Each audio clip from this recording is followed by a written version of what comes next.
Baik, terima kasih pemirsa. Seperti yang kita ketahui bahwa saat ini kita telah menerima informasi bahwa sejak Januari 2023 yang lalu ada subvarian dari COVID-19 yang menjangkiti Indonesia yaitu subvarian XBB 1.5 atau yang lebih kita kenal dengan subvarian Kraken. Di mana pada mulanya di Indonesia terjangkit karena ada warga negara asal Polandia yang berkunjung ke Indonesia, memasuki Jakarta dan juga Balikpapan dan juga terkonfirmasi positif varian Kraken ini. Dan hingga saat ini dikabarkan juga bahwa negara-negara tetangga seperti Singapura, India, bahkan kenaikan kasus dari COVID-19 di Amerika Serikat ini akibat adanya varian Kraken ini.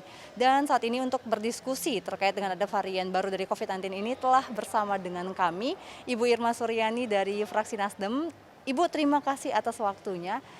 Kalau kita berbincang-bincang Ibu tentang bagaimana kenaikan kasus COVID-19 yang kembali terjadi di negara-negara tetangga dan juga di Indonesia sudah masuk adanya varian virus Kraken ini. Mungkin mulai mengkhawatirkan mengingat bahwa mutasi dari varian COVID ini sangat cepat Ibu. Bagaimana dari hasil diskusi dengan Kementerian Kesehatan? Iya, sebagaimana kita tahu, alhamdulillah kemarin Kementerian Kesehatan sudah menjelaskan kepada Komisi 9 bahwa Kementerian Kesehatan sudah pesan ya, sudah membeli 10 juta vaksin Indovac kalau tidak salah dari Bio Farma. Itu juga diperuntukkan bagi masyarakat yang harus untuk vaksin booster. Itu yang pertama. Yang kedua, sama-sama kita tahu bahwa apapun yang terjadi, baik yang punya komorbid maupun yang tidak punya komorbid, tetap harus melakukan booster ya, harus divaksinasi booster. Karena itu adalah palang pintu untuk bisa melawan side effect negatif dari varian COVID apapun. Ya, artinya pemerintah tetap harus ya, yang pertama tetap harus punya regulasi yang ketat terhadap masyarakat dari luar Indonesia atau turis dari luar Indonesia yang datang ke Indonesia. Kalau memang dibutuhkan, perlu adanya screening di bandara. Tidak hanya dengan surat bahwa mereka sudah melakukan sudah melakukan tes swab, tapi tes swab itu harus dilakukan di bandara. Sehingga kita bisa melakukan pengecekan betul-betul, jadi mereka ini sehat atau tidak sehat, atau mereka mengidap virus ini atau tidak. Sehingga penularan dari virus yang sekarang mulai merebak di seluruh dunia, mulai juga banyak lagi dan meningkat, itu bisa kita antisipasi.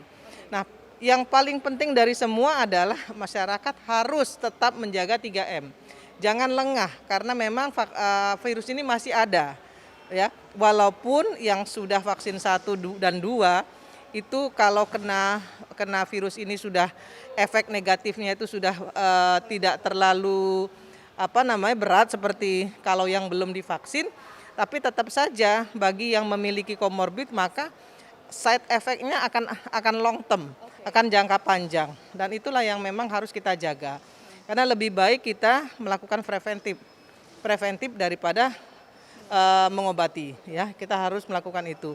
Sehingga saya menghimbau ya dan merekomendasikan kepada pemerintah segera melakukan atau mendistribusikan vaksin booster ke seluruh Indonesia. Jangan sampai vaksin booster ini yang sekarang informasinya baru 30% itu belum memadai. Minimal harus 80% itu sudah harus dicapai sampai dengan akhir tahun 2023. Berarti selain dari vaksin booster yang harus kita tingkatkan, Ya. juga tadi kita harus membatasi masuknya warga negara luar ke Indonesia. Bagaimana Ibu dengan kondisi di Indonesia sendiri? Seperti yang kita ketahui bahwa warga negara Indonesia yang terjangkit dari varian Kraken ini awal mulanya karena pulang dari umroh, ibadah haji gitu Bu. Nah, bagaimana untuk ke depan? Apakah kira-kira ada ancang-ancang untuk pemberlakuan kembali PPKM? Saya kira PPKM sudah tidak perlu ya. Kita memang sudah harus mulai move on dari virus ini. Karena apa ya? Karena side effect terhadap pertumbuhan ekonominya tinggi sekali ya. Dan kita sudah mulai bisa mengantisipasi dengan menggunakan masker. Dan alhamdulillah saya lihat ya, dibandingkan dengan masyarakat di luar negeri, masyarakat Indonesia ini masih jauh lebih disiplin kok memakai masker. Jadi artinya begini, kalau di indoor mereka masih banyak yang masih menggunakan masker. Kecuali di outdoor sudah ada yang tidak memakai masker. Tapi tetap saja di indoor masih banyak loh orang Indonesia yang pakai masker. Dan menurut saya itu salah satu hal yang positif. Ya, saya kira itu. Tapi untuk masyarakat, kalau saja nanti ya, belum sekarang, kalau saja nanti kemudian varian ini kemudian menyebar dan prosentasenya mulai lagi naik tinggi, ya mau tidak mau kita harus melakukan pencegahan dengan misalnya semua orang-orang yang dari luar masuk ke Indonesia ya harus kembali dilakukan swab. Oke, sedikit lagi Bu, terkait vaksin kedua, dosis Ya. kedua itu Indonesia targetnya itu masih tercapai 74,6%. Ya. Sedangkan untuk vaksin booster pertama atau vaksin yang ketiga itu masih mencapai 29,6%. Kira-kira untuk selain distribusi vaksin, bagaimana pengawasan selanjutnya dari Komisi 9, Bu? Kami sudah selalu ya melakukan koordinasi dengan Kementerian Kesehatan untuk bisa